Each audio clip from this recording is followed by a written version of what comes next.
Hi,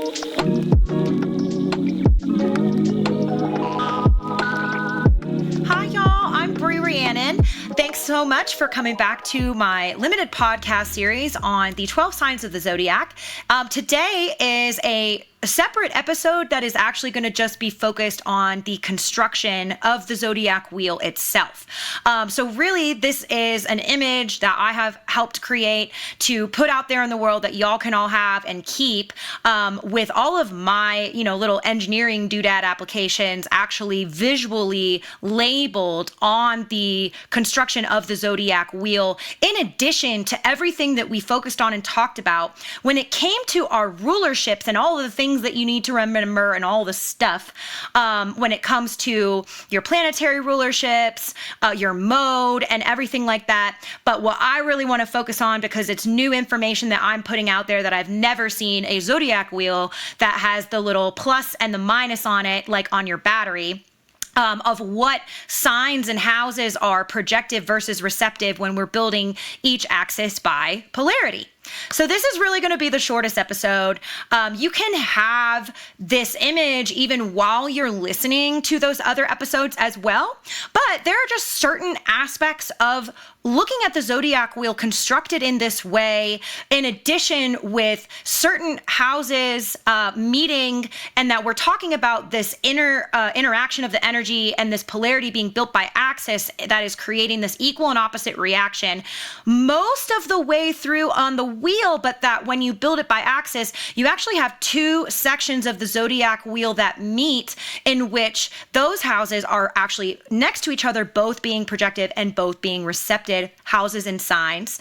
And I'm going to talk about, how that really is visible and interacting with the energy, in addition to just kind of going over the visual aspects of all of this and correlating things in your mind, because some of us are visual learners, right? And other people are more auditory. So it really just depends. And everything that I do is based on education, but especially education for beginners, people who have never been exposed to any of this, but they want to learn. And of course, astrology just feels like this really big, daunting system of knowledge. It's very, very ancient. And we can all sometimes feel like, I'm never going to learn. This is never going to make sense to me.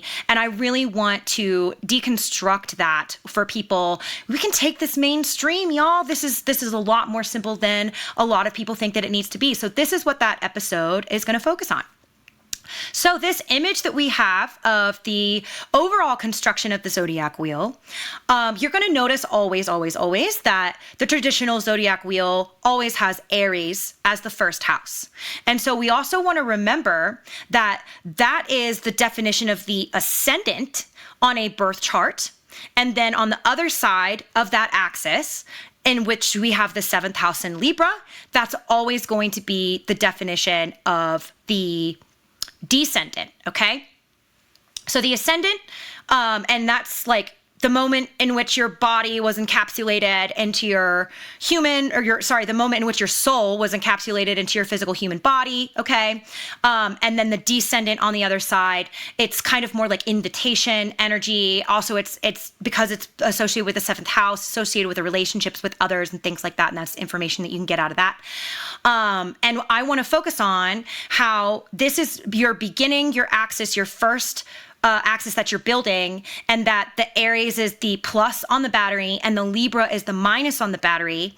And you start off with your Mars and Venus rulerships, so that you can remember as you are building your Zodiac wheel that there's a relationship here with polarity. So we remember phrases like men are from Mars, women are from Venus, and how those energies ground and interact with each other.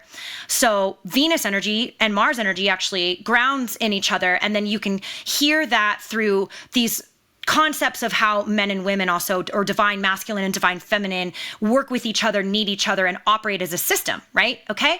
So that's your first axis that you're building, that you're looking at.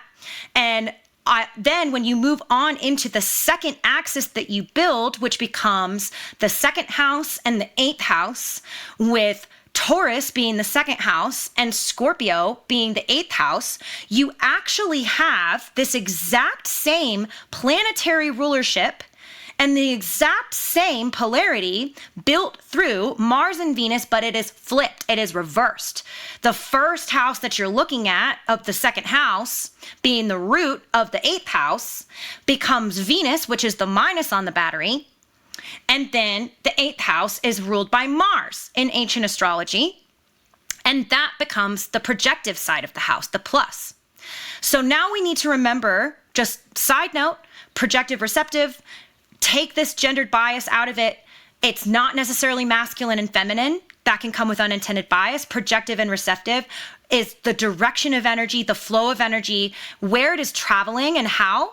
Projective is out and away from you, and receptive is flowing in towards you and into you, okay? Turn it mechanical. And then this is where we're also getting the electrical engineering principles that we are applying, but with the plus and the minus on the battery. This is like a circuit, okay? So just even focusing on these first two axes that we're building, we have these Mars and Venus rulerships, and the polarity is reversed. So then you see that we're building an equal and opposite reaction the entire way through as we build these axes of the zodiac to construct an entire circle that makes a wheel, okay? So moving on, as we keep going, now we're moving into the third house with Gemini, and then we have the ninth house with Sagittarius, and Gemini becomes automatically the projective, the plus sign on that battery. And then on the other end of the axis, Sagittarius is automatically the receptive side, okay? So then we're gonna keep going, and we're gonna move onto our fourth house with Cancer, and we have the 10th house with Capricorn. And this is also the area of the chart where typically here in between the third house and the fourth house, we also get the MC and the IC, okay? These are all angular points on the chart, y'all. And it's like the IC is gonna be a more private area, and we can remember that because, hey, the Cancer, the fourth house, that is the receptive house of also the home, privacy, what we want to keep hidden and private. And then up there in Capricorn in the 10th house, we have the energy of the public eye, public perception, and also our career and the things that we do out in the world that are visible to other people. So you can remember that your angular points for the MC and the IC give you energy that is defining what we want to keep private and hidden.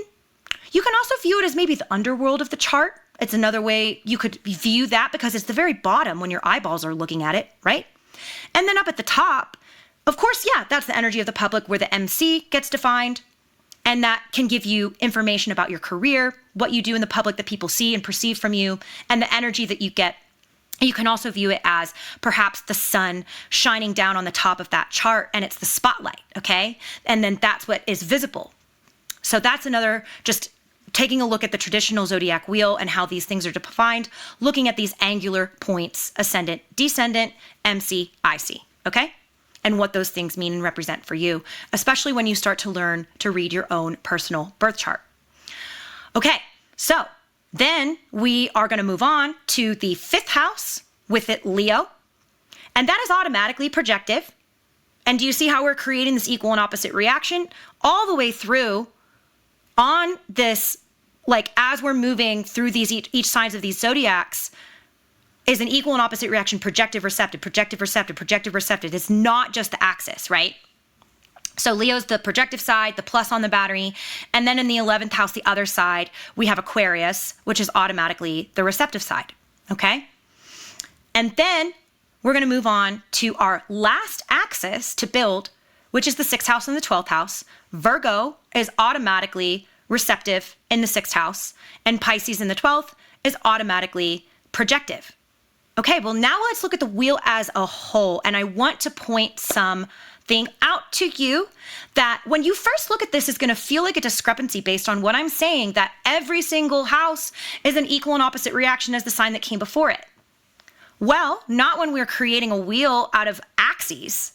We have these two sections of the wheel. And it's the 1st house and the 12th house are both receptive with Pisces, sorry, not receptive. The 1st house and the 12th house are both projective houses because you started off with Aries and that's projective. And then On the other side, we have the 6th house and the 7th house meeting. So Virgo and Libra are meeting.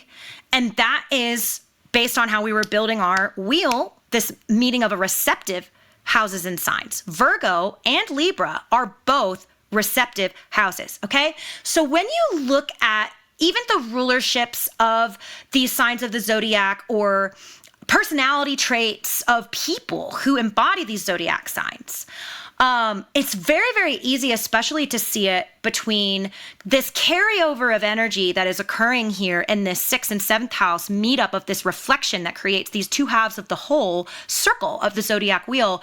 And it's easy to actually remember this because guess what? The 7th house is the house of mirrors. So because you have this meeting of this area of this circle that's creating two halves of a whole, of a semicircle, oh, well, of course, the 7th house is the house of mirrors because after we built our entire zodiac wheel, the 6th house became that last missing puzzle piece that's now meeting the 7th house and created two halves of a whole that is a reflection of each other. So body bop, there we go. 7th house Libra is the house of mirrors, mirroring, viewing ourselves and others. That's where we get that rulership of relationships in the 7th house with Libra and with Venus and all of these things. That we see ourselves and others, and when we meet other people, they also help see ourselves better. And maybe sometimes we don't see certain things in ourselves until other people hold up the mirror and show it to us, right? So you can see that's very literal when we are constructing the zodiac wheel through polarity with this circuitry and the plus and the minus on the battery and the projection and the reception, but we have this meeting of two halves of a whole, right? So you also can see it through some personality traits where Virgo and the 6th house, this is that house that rules service and serving others, being very selfless, putting others before yourself, right? But then Virgo also rules attention to detail, analysis. It can rule perfectionism and things of those nature. And then you see personality traits, whether it's 6th house placements or Virgo placements, that people can be engaged in people-pleasing behaviors to the point of self-abandonment, that they care so much about serving others that then they people please and they don't do something that they would want to do, or they don't say something that they want to say because it's all about everybody else around them. But then you go up into Libra and the 7th house and you see that rules peace and harmony and balance. Libra is the scales, remember? So you have your symbols on this wheel as well for you to visually see. Remember all of your symbols, whether it's the symbol that we went over in each podcast episode of the imagery that I'm pulling out here for Libra being the scales. That's how you remember that it rules balance, or also the actual symbol that you will see on a birth chart that represents Libra, which is also the emoji in your phone, right? That we talked about in all of these episodes, going over everything but one by one. So Libra is the peacekeeper as an archetype. So there you see that carryover of people pleasing with Libra comes from the energy of ruling relationships. And so then that energy causes them to focus more on other people's than it can cause them to focus on themselves. And then if they engage in any kind of self-abandonment, that also exhibits as people pleasing tendencies. And so that I want to point out is very visible in this carryover of, but wait, Brie, you're telling me that this is an equal and opposite reaction through the whole zodiac.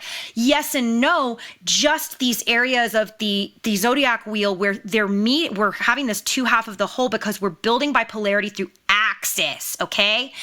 And now we're going to talk about how you can see it between Pisces and Aries. Actually, hold on. Let me slow down. I'm focused on this side. I want to talk about, this is a me thing. I feel like, and it's fully channeled, and it's just me exploring all of this through, meeting with my clients, but also writing about it. We look at the symbol here that we built this beautiful graphic, and the symbol of Virgo is the maiden. Let's think about the archetypal mythology of the maiden, and that it's the image of the perfect woman. But then let's look at this planetary rulership here. And we have Mercury. Well, now let's think about the mythology of Mercury. And in Roman mythology, Mercury is neither a man or a woman. Mercury is androgynous. Mercury's gender is gender fluid, cannot really be defined, non-binary, however you want to look at it. But also they're the trickster. Well, are we going to say that the maiden is a trickster? Because I don't think we really have much mythology to back that up. So then I noticed, hey, this is like this reflective part of the wheel. We're having this carryover of energy. And I'm not saying that Libra doesn't rule Venus and Mercury doesn't rule Virgo. It still does. But between ancient and modern astrology, what you're going to have is multiple planetary rulerships. So let's use Scorpio as the example. And when you look at the graphic for Scorpio, we're going to show, there's a Mars planetary rulership as well as Pluto. Because before we discovered telescopes, we didn't know Pluto was there. Then we found Pluto, and then we named it Pluto, god of the underworld, Scorpio, 8th house, hidden, unseen, underworld stuff, taboo, mystery. But, Pluto, makes sense for Scorpio. So if we're going to have multiple planetary rulerships for a few of these signs, right? Well, then you can't tell me that we can't have multiple planetary rulerships for other signs and houses, okay? So what I see here is Virgo does have a Venus rulership, and also Libra has a Mercury planetary rulership that we have forgotten about and lost. And when we look at what Libra rules with decision-making, negotiation, compromise, balancing of the scales, and we look at the other planetary rulerships of Mercury between Gemini and Virgo, ruling the dissemination of information and also perspective, duality, that's Gemini. But then Virgo comes along and we have this planetary rulership with Mercury for analysis, structure, and organization. It makes sense that we would then also find that energy in Libra, because in order to make a decision, in order to find a compromise, there has to be this understanding of the information, and there also has to be this analysis of the information, as well as organization and structure in order to make a choice. That energy is certainly present when it comes to Libra, but it's also present in Virgo, and it's also present in Gemini. And also Venus always being attached to a receptive house. We're not breaking any rules here. And then we're also not breaking any rules with Mercury either, because Mercury is considered an adaptogenic. And I talked about that in these episodes, the more extended episodes about the Mercury rulerships of Gemini and Virgo.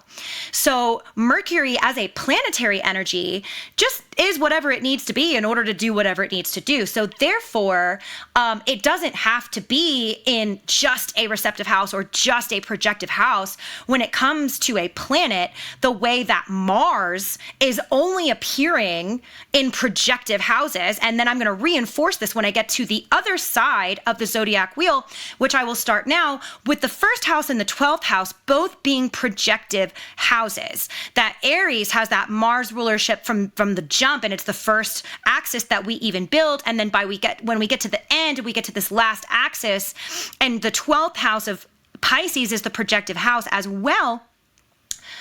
You can also see carryover of this Mars rulership in Pisces energy. And you can really see this if you've ever met people. I've had the pleasure of having some really good friends that had huge Pisces stelliums, the biggest Pisces stelliums that I have ever seen. And these people were extremely extroverted. They needed to be out all the time. They loved being out, socializing, meeting new people. They were the social butterfly in any room. They were also extremely passionate. And Mars is a planet that any of these signs that it's associated with has a lot of passion, because Mars is associated primarily with Aries and Scorpio. And then you also can't say that we can't mix elements like this, because you can't say, well, actually, Brie, Mars is a fire planet. Scorpio is a water sign, okay? So you can't tell me that we can't also have Pisces involved in a Mars rulership as far as the energy is concerned and performs, because if you're going to say that the water sign of Scorpio can be ruled by Mars, yes, it can. It's not I'm still not breaking any rules. The rule that would be broken is if I push Mars in a receptive house. We're saying that Mars is solely a projective energy. It's only appearing on this wheel where we're showing that plus of projective energy, and it's never showing up on the minus, okay? So you can always see it with these people. They take a lot of action, they move a lot, they're very, very passionate. And then with Pisces, it's attached to this also belief system, conviction of belief, that we have this spiritual energy of Pisces in the 12th house. What do I believe? There's that other planetary rulership of Neptune, and Neptune ruling the belief system and the subconscious mind and all of these things. And I don't know if y'all have ever seen that viral list of serial killers and their zodiac signs, but there's a lot of Pisces on it. So it's like Pisces, if we associate Mars also with violence as a planet, and it's like we accuse Aries of being violent and aggressive, and then we tend to we accuse Scorpio of the same thing sometimes, right?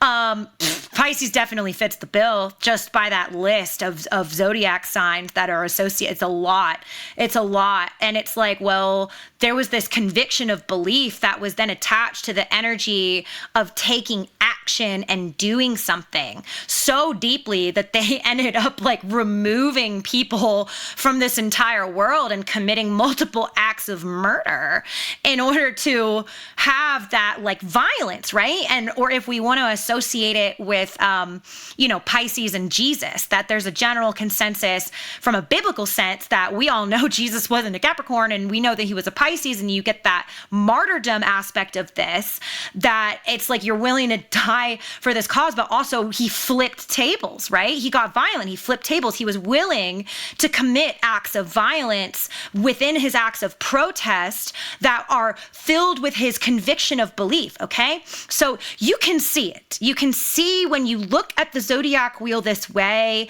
and this construction in which you have this area in which this is two halves of a whole semicircle that are meeting, and then you see both areas being both projective and both receptive.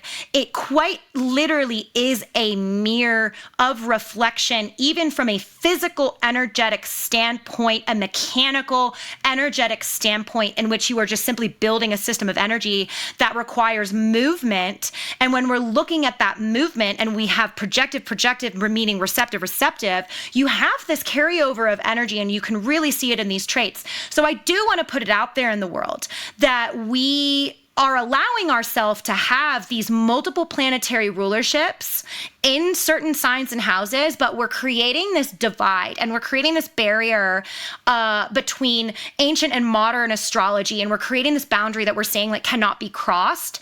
And it's just a new era, it's a new world, new world shit, And here I am doing what I'm doing, and I'm doing things a little bit differently. And I have an Aquarius, first house Aquarius North Node, and I'm doing some trailblazing stuff. And I know that this is different, and people can come for me, and then maybe I don't know if anybody wants to cancel me over this. And what are you saying? Pisces is ruled by Mars, and Libra is also ruled by Mercury. No. But I just want to point out how resonant it is. And that also, I've worked with several clients that I'm going to use the Virgo Venus as an example, and talking about some things that are a little bit more advanced that I'm not going into. And this is like calling placements dignified or in detriment or exalted or in fall, okay? And when you get your astrology apps, you may see that they are labeling these things for you, saying, hey, your Virgo Venus is in fall. And it's like, well, whoa, what does that mean? Well, it is right next to Libra on the zodiac wheel, and Libra has that Venus rulership. And so this sign being right next to it, we're calling this some dissonance, because there is supposed to be this equal and opposite reaction of energy that's taking place. They're also different. So then when they are right next to each other on the zodiac wheel, oh no, these things they're not playing well together.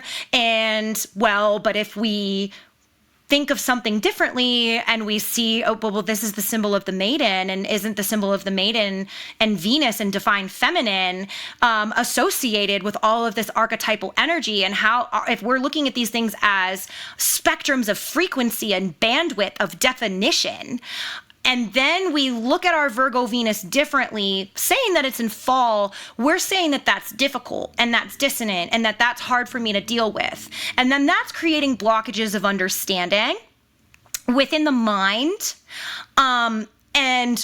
We're also kind of creating a self-fulfilling prophecy, maybe even creating a little bit of disability for ourselves. And we look at these placements that we label in fall or detriment, and we're looking at, oh, that's hard and to deal with, that's dissonant, that's difficult, and I can't do XYZ because of my Virgo Venus. And well, actually, when we're applying quantum physics theories to this and we look at unified field theory, and it's that all things exist, all possibilities exist, there's a function of Virgo Venus that functions just fine and just well, but also we can find the information to explain that perspective, and this can be it. And so I have had clients with the Virgo Venus that have told me, you really need to put this energy out in the, not energy, the information, you really need to put this information out in the world, that Virgo has a Venus rulership, because when I started to explore my personal energy that way, and I started to interact with my Virgo Venus that way, it completely changed everything for me. And I now love my Virgo Venus. I can also use this as an example with Mars and Cancer. And this is a conversation that I was having just a couple days ago before recording this episode with a client who has the Mars and Cancer placement, and they find it's also labeled as being in fall. And it's difficult for them to deal with, they feel. And so I was like, well, Mars is the plus on the battery, it's projective. And then also Cancer is receptive, it's the minus on a battery. So actually it's a polarity that is plugged in and it's electrical. And then Mars is the projective energy. It's always a projective sign, projective house. It's the energy that rules our actions and movement and doing things. But then Cancer as a mode, because when we're talking about the modes and what all of those are on the Zodiac wheel and how those interact with the energy, that's all gone over again, like in these episodes that I did for you guys. So Cancer being a cardinal mode is starter energy. It's the cardinal modes are the beginning of every season, right? So then cardinal energy is good at doing things, starting new projects. Well, I mean, gosh, you've got an energized plus and a minus on a battery combined with the energy of action and doing things with a sign that's in a cardinal mode that is also good at doing things and starting new things. This is actually a really functional placement that the rest of the astrological community is telling everybody is so difficult to deal with. So there's ways and there's means that every placement, everything that we think is our greatest weakness is actually truly possibly our superpower and our greatest strength. But looking at the Zodiac wheel as it is truly constructed, hello, Noodle. Noodle has come to give her 2 cents on the polarity regarding the Zodiac wheel. So when you're really looking at the construction of this and you're seeing what signs and houses are projective and which ones are receptive, and what that does and what that means for the energy, you can also do that with your own personal placements of take a look at this image. Are these only receptive planets? Are they only projective planets? Are they both? Are they assigned to houses that have both? Because also let's point out Jupiter is assigned to both Sagittarius and Pisces. And Sagittarius is a receptive house, and then Pisces is projective. So as a planetary energy, Jupiter is also both. So then is your Jupiter placement, does it have a projective or a receptive sign? Jupiter seems like it's an adaptogenic, very similar to Mercury based on being in projective and receptive houses based on rulership, right? So if things are telling you that they're in fall, they're in detriment on your astrology apps and you're learning and you're taking in that information and you're telling yourself that things are harder for you, please just take this image, look at the polarity of things and start to look at things in a different way, start to hold a different perspective. This is all just mechanical energy. It's all just energy that's in movement. Objects in motion must stay in motion. All of these planets are always in motion. We're living on a spinning, flying rock, and your birth chart or any chart that you look at is just a moment in time. And so it's important to remember this is not a frozen 2D image. And that's why we're applying the laws of physics to it. That's why we're applying mechanical engineering and electrical engineering principles to it, because this is about the movement of energy, and conceptualizing it as electricity or as mechanical movement, as physical movement, helps you remind you that these are physical objects that are flying around in the sky, and then they have gravitational pulls. That is also measured and defined through frequency, and that frequency simply finds a way to shower down on us. And that if we can think of frequency of things like Wi-Fi, radio, GPS signals, and we're able to measure that, we're able to determine that, and it runs our life. And if our Wi-Fi turns out, we definitely cannot function. So we're totally cool with intangible energy, y'all. We are totally cool with not being able to see it, touch it, taste it, smell it, but interact with it and say that it exists and affects us and affects our life and how we move and how we navigate within it. So, well, we've got a little cat fight going on. If anyone's able to watch the video, we just had Noodle just slap Pepper in the face. That was mean. Don't do that. Yeah, that's right. You go away. Anyway, hi, honey. If you want to come up on my lap, please do. I have children, like real children. I have 3 cats, and anyone who ever gets to spend a lot of time with me, know me, or talk to me, just always thinks it's the funniest thing of just like, there's 2 different types of cats in the world. There's the cats that do absolutely nothing, sleep all day, isolate, and are like hardly ever around, and then there's yours. And I'm so glad that that's getting captured in these episodes, because it's so true. And my cats are my children and my babies and my everything. And they fight. They have times, but it's funny because Pepper and Noodle are absolutely best friends. They are Tweedledee and Tweedledum. I call them Tweedledee and Tweedledum. They are always together. They are 2 peas in a pod. They're always doing things together. So I think it's funny, like whenever they end up slapping each other in the face like that, because it's actually quite rare. The fact that we just caught that on camera. They're typically cuddling with each other, sleeping with each other, doing things they shouldn't do, trying to get in the cabinets together, doing whatever. Okay, so anyway, I got to pull back my focus to what I was talking about. That's really my goal here. My goal here with all of this is there's certain aspects of astrology that unfortunately teach people that certain placements are hard, difficult, bad, whatever human language we want to use for these binary perspectives, that create blockages. They create blockages of understanding of the self. They create blockages to our own movement. They make us say, I'm not good at XYZ because I have this planetary placement or house placement or whatever it is that astrology is labeling as dissonant or difficult or in detriment or any of the languages that we want to use. And so we're kind of creating this definitions of assignment within us that are creating self-limiting beliefs at the end of the day. And what we all need to be doing more than anything in order to have the real deepest understanding of ourselves is deconstructing from self-limiting beliefs by, again, leaning into science, leaning into the quantum theory, quantum physics theory of the unified field. All things and nothing exist simultaneously together. And we grab on to that other part of the sentence, all things exist, all possibilities exist. That means all versions of us exist. So the versions of us in which we feel like held back or wounded or traumatized or we say, I can't. The unified field theory is where we grab onto this as a concept in our mind to reframe that, to consciously reframe our energy to say, instead of say, I can't, to say, I can. And we can use astrology to understand ourselves further, to reframe every I can't into an I can. And what I don't want to see is astrology reframing anything and anyone into an I can't.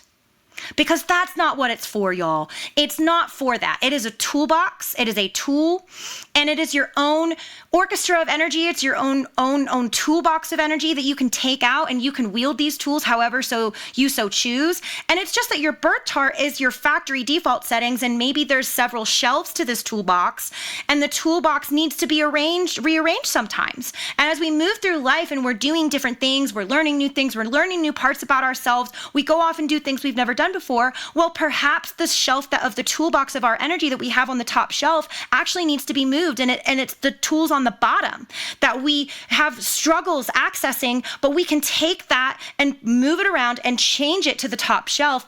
And astrology can really help you do that, as long as you are not falling into these pitfalls of binary, black and white, zero-sum human thinking of good versus bad, positive versus negative. Don't put the emotion into it. Even though we are inherently living an emotional experience, the human experience is inherently emotional, and there are emotional aspects of astrology and your personal energy and these charts and these placements. Make it mechanical, turn it engineering, turn it scientific, make it physical, and it removes you, it detaches you, it gives you that law of detachment that spirituality really, really hones in on and preaches to high heaven, because it's true that when we become too attached to certain ideas, beliefs, concepts, versions of ourselves, life is fluid. We're constantly changing. We're constantly change is the only constant. Objects in motion must stay in motion, and so must we, and so must our energy. So if you turn it mechanical, you turn it scientific, and you look at the energy that way, you look at these planetary rulerships that way, use this image as your resource, use this image as your support, as your learning, and as your system of construction for your memory and your education, to look at your own personal energy in a mechanical, electrical, fluid way, a dynamic way, a way that is not gonna hold you back. That is my overall goal with this, and that's my soapbox. In addition to obviously giving you guys this image, giving it to you as a resource for you to also look out as you listen to the other episodes, and just have for your learning. So I think that that's really pretty much it. I said that this would be the shortest episode, and I knew that it would be.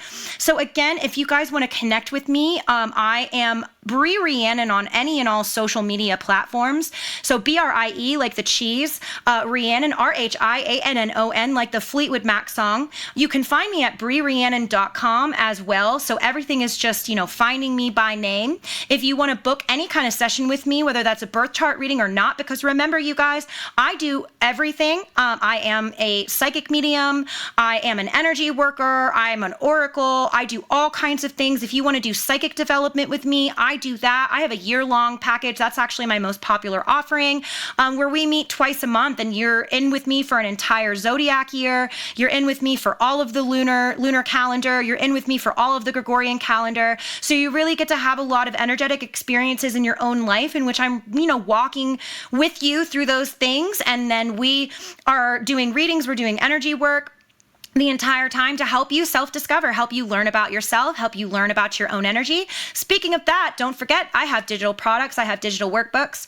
I've got my soul work workbook that helps you learn your soul's purpose, lessons, and gifts. I have my How to Decode Your Personal Frequency signature that helps you learn how to read your own energy. And I also have my Inner Adolescence Shadow Work Guide that helps you uncover how the trauma that you experienced from ages 12 to 19 when the hormones hit and, social aspects came into play, how you may be getting in your own way, your inner teenager may be getting in the driver's seat to unfortunately hold you back, but to try and protect you from further traumatizing yourself. I have different types of sessions. I have shorter sessions called spiritual discovery calls that are only 45 minutes, no energy work, and I just, get whatever information either you want or need at the time, or you can come in with specific questions. If you want, you can come in with 0 specific questions and see just what comes in. I also have one-on-one sessions that, it's really a flat rate. I kind of just go until whenever. I don't really know how long the session is actually going to be. Sometimes we tend to uncover some things that cause people to cry, and I'm never going to be that therapist that's like, okay, time's up, you got to go now, go sob elsewhere, my next appointment is coming. So I like to have cushion in between when I work with people. This is very, very vulnerable work. I go until the work is finished. When it comes to my sessions, I want to make that very, very clear. I have a Cancer moon, y'all. I'm a mommy, mommy energy, and I'm going to hold space. I am going to hold space for you. And so, yeah, you can book with me on my website at any time.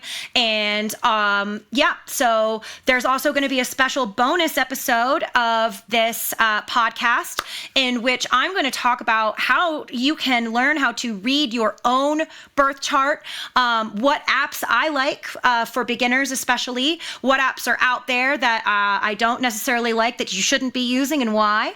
And just, some like more controversial things, such as if you've ever heard of cusps and people arguing about cusps, and are cusps real or are they not? Let's get my take on that. And this is going to be a paid membership only episode for you guys, just with a lot of my secret sauce, my secret sauce in there to help you guys learn a little bit about my methods about how you can read your own birth chart and what you can do with yourself on your own. Because, we're living in a world where, meeting with an astrologer is a privilege. Booking sessions of this nature are a privilege. This is a luxury, right? We can consider what spirituality is and does a luxury service. Unfortunately, this is not an inalienable right, which is a big reason why I'm doing this podcast, why I write online. I am most heavily active on Threads and Facebook as a writer. I am about to also start my Substack as well.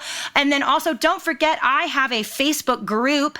It's called Lunar Revolution, which is actually the work in progress title of what my first book is going to be when it is published, because I also teach people how to manifest with the moon also release. It's manifesting and releasing, but living in lunar synchronicity with the projective and receptive energies that we are receiving. And actually, really, reality generation is my preferred term. I think manifestation has been really corrupted as a term. Everybody's manifesting at 100% accuracy. You're either just manifesting unconsciously or consciously. So what I teach people how to do is bring it into the conscious mind. Remember that your own personal frequency is always projecting out and away from you. It is determined by your own personal energy, your thoughts, your heart as an electrical system, all of these things. I do neuroscience, neurocardiology. I teach people how to do heart math, which was invented by neuroscientists to help put your heart and brain in coherence so that you can also start to learn how to feel yourself, read your own energy, and become more aware of the projection and of the frequency that you are projecting out from you, because that is how you are generating your entire reality. The universe simply responds, and there's an equal and opposite reaction in which whatever frequency you projected out and away from you automatically has to come back. So that's how we get into things like frequency loops. That's what I call them when we can't break it, when we're maybe possibly living in victim energy. A victim polarity is what I call it. We're traumatized, we're broken, we're wounded. The world has done a lot to us. We feel very out of control of our own life and our own circumstances. We're fearful, we're anxious, and that is the projection of frequency that comes out and away from us. And automatically there's more and more that comes into our reality that reinforces that frequency. And then it also makes us say, hey, look, this is why I feel this way. I really specialize in helping people break out of that loop, you guys. I was in that loop until I was in my 30s, okay? We just do not live in a world that is teaching these things. It is so difficult to break out of that kind of loop and learn how to become the manager of your own energy, to dictate what it is. But that is the power of your own consciousness, and that it is possible. It is possible for you to get there. And that is the crux of what I really do, okay? So I think I'm going a lot more into depth about what I do, just having a little bit more time with this episode being a lot shorter, that if you guys want to work with me in any capacity, I have every which way in which you can do it, whether that is self-guided digital workbooks that are very, very affordable prices. Y'all, I got 2 digital workbooks that are $9.99, okay? If you're going to pay over almost $30, they just increased their prices again. Netflix is like $27 a month for the lowest possible tier, okay? So if we're gonna be paying $27 a month for our escapism, and our forms of entertainment and things that do not allow us or have us be focusing on ourselves, learning anything about ourselves, well, I really hope that we can also afford to pay, $20 for a couple of workbooks that are gonna help us learn how to self-explore. So it doesn't matter if you can meet with me or not. that is why I have so much content out there as a content creator to give free resources to people, as well as the most affordable resources that I have, in addition to different types of sessions for those that can afford it, in addition to year-long packages with me, people who want to go all in. I am just trying to meet everybody where they are at, because I just want to help in a world where no one is able to get the help that they need. And that should be the inalienable right that we don't have, but we don't got it right now. And so this is the revolution, baby. All right. So that's all I got for you today on this episode of the construction of the Zodiac wheel, as well as if you want to work with me in any capacity and how you can do that. And don't forget about that bonus episode, guys. So go check out that bonus episode. Get that if you really want to dive into this at a personal level, and get some of my secrets. Okay. So it's like, I got a 10th house Scorpio stellium, y'all. This is public secrets, but how do you get it? You got to go get that bonus episode. All right. All right. Thanks everybody for tuning in, for being here. I hope this entire podcast series is helpful. Remember, you can listen at your own pace. I know it's a lot of content. This is like over 12, 13 hours. I don't know. I know it's like an hour each plus 12 plus this one and however long the bonus episode. I don't know. So this is a lot of content, you guys. Learn at your own pace. Listen at your own pace. Go at your own rate, and everything that you need is going to happen at your own speed, okay? I love you. Thank you for being here. You are wonderful. You are blessed. Be grateful. And we are all going to generate a better, more fulfilling reality through understanding ourselves, and also understanding tools and systems of knowledge that are here, available, and open public source information for us to learn and all live a better life. Thank you, thank you, thank you, thank you so much for being here, and I will see you guys next time. Bye-bye.